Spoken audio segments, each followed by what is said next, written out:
I want to suggest that inequality is both, has a few dimensions to it as a social problem. It's a moral problem, it's a political problem, and it's a cultural problem.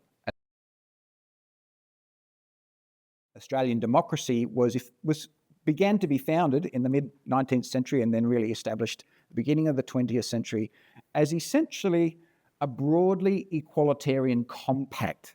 So that this is part of the nature of the institutions that have made up Australian democracy, and essential to that compact was good return for effort. So basically good wages in Australia. So we all had, right from the beginning, systems to arbitrate wages and to make sure that labour was remunerated in a way that people thought was fair. That was central to Australian democracy.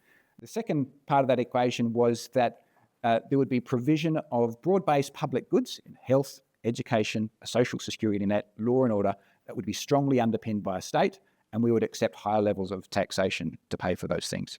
That was the broadly egalitarian order that made up the nature of Australian democracy. And internationally speaking, it had a genius to it. It was actually, we're a world leader in those things.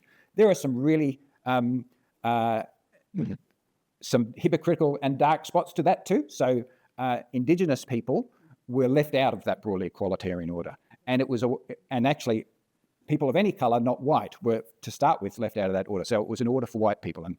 But there was an element of that we should be really a genius to Australian democracy that we need to, I think, value very highly.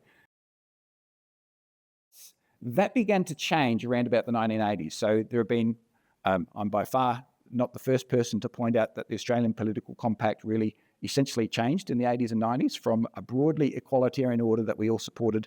In exchange from the government would open up opportunities for a high consumption lifestyle and that's opportunities that would allow rapidly rising prosperity. And that was the bargain going on all around the world, particularly in Western countries.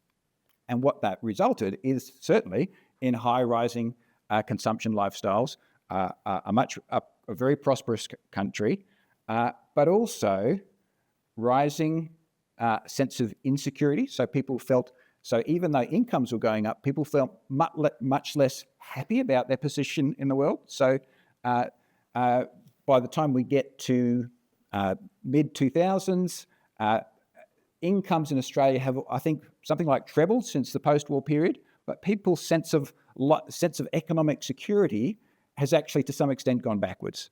It's an open question. So there's around the world, people are asking how much inequality can democracies actually survive?